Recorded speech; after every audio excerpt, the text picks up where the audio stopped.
Price Lord. Price Lord பா. சரி நான் வாங்கண்ணே அப்படியே சர்ச்சுக்கு சேர்ந்துப்போம். சர்ச்சுக்கு போவோம். சரி பைபிளுங்க?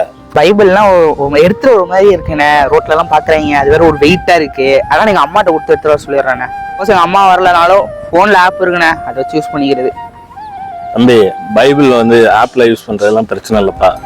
ஆனா பைபிள்ல ஒரு வசனம் எழுதியிருக்கு, என் வேதத்தின் மகத்துவங்களை அவர்களுக்கு எழுதி கொடுத்தேன், அவர்கள் அதை அந்நிய காரியமாக எண்ணினார்னு சொல்லியிருக்கு.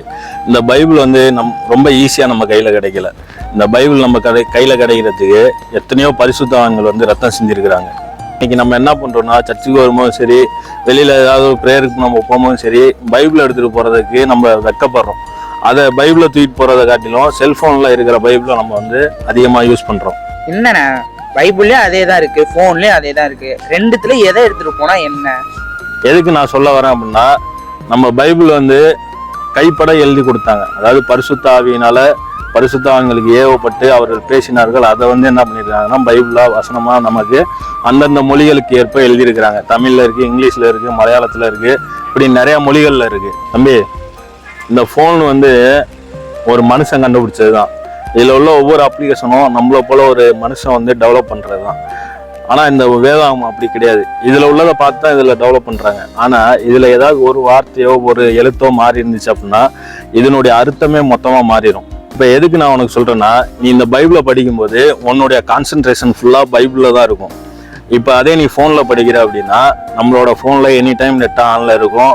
நெட்டை ஆனில் இருக்கும்போது நம்ம வசனம் படிச்சுக்கிட்டே இருப்போம். திடீர்னு வாட்ஸ்அப்பில் ஒரு மெசேஜ் வரும், இல்லை ஃபேஸ்புக்கில் ஒரு மெசேஜ் வரும், இல்லை இன்ஸ்டாகிராமில் ஒரு மெசேஜ் வரும், இல்லை நம்ம ஏற்கனவே பார்த்த ரீல்ஸ் இந்த மாதிரி எதுனா ஒரு மெசேஜ் வரும்போது நம்மளுடைய கான்சென்ட்ரேஷன் வந்து என்ன ஆகும்னா டிஸ்டர்ப் ஆகும். இதே நீ பைபிளில் படிக்கும்போது உனக்கு வந்து அது டிஸ்டர்ப் ஆக போகிறது கிடையாது. இருக்க முடியாத நேரத்தில் நம்ம மொபைலில் உள்ள பைபிளை யூஸ் பண்ணலாம். ஆனால் கண்டினியூஸாக நம்ம மொபைலில் உள்ள பைபிளை வந்து யூஸ் பண்ணக்கூடாது. இன்னைக்கு அநேகரை பார்த்தோம்னா சர்ச்சுக்கு வரும்போது பைபிள் எடுத்துகிட்டு வரதுக்கு வெக்கப்பட்டுக்கிட்டு சர்ச்சுக்கு வரும்போது பைபிள் எடுத்துகிட்டு வர மாட்டேங்கிறாங்க. ரொம்ப ஸ்டைலாக இருக்குன்னு சொல்லிட்டு ஃபோனில் உள்ள பைபிளை தான் யூஸ் பண்ணுறாங்க. இன்னைக்கு ஹோலி பைபிள் போயிட்டு ஆண்ட்ராய்டு பைபிள் தான் அதிகமாக யூஸ் ஆகுது. சொல்கிற பிரச்சனை எனக்கு தானே இருந்துச்சு. நான் எப்படியாச்சும் சீரியஸாக பைபிள் படிச்சுட்டு இருப்பேன். திடீர்னு என் ஃப்ரெண்ட் இன்ஸ்டாகிராமில் மெசேஜ் பண்ணுவான். சரி ஒரு ஹாய் போட்டு வந்துடும், வந்து திருப்பி பைபிள் படிக்கலாம் பார்த்தா 1 மணி நேரம் அதுக்கப்புறம் பைபிள் படிக்கிற இதுவே போயிடும் கான்சன்ட்ரேஷனே. அதான் இப்போ நீ சொல்கிறதெல்லாம் எனக்கு புரியுதுண்ணே. இனிமேல் நான் பைபிள் படிக்கிறேன்னா பைபிள் எடுத்து வச்சு வசனம்லாம் படிக்கிறேனே. நீ பைபிளில் படிக்கும்போது ஆண்டவர் உன்னோட பேசுவாரா தம்பி? முக்கியமாக நம்ம பைபிள் எடுத்து வரேன் மறக்காம டெய்லியும் வசனத்தை பைபிள் இனிமேல் படிக்கிறேனே. இந்த வீடியோ பார்க்குறவங்களுக்கும் சொல்கிறோம், ஃபோனில் தான் பைபிள் படிச்சுட்டு இருக்கீங்க அப்படின்னா கொஞ்சம் உங்களுடைய லைஃப் ஸ்டைலை மாற்றிங்க. இனிமேல் பைபிளில் படிங்க.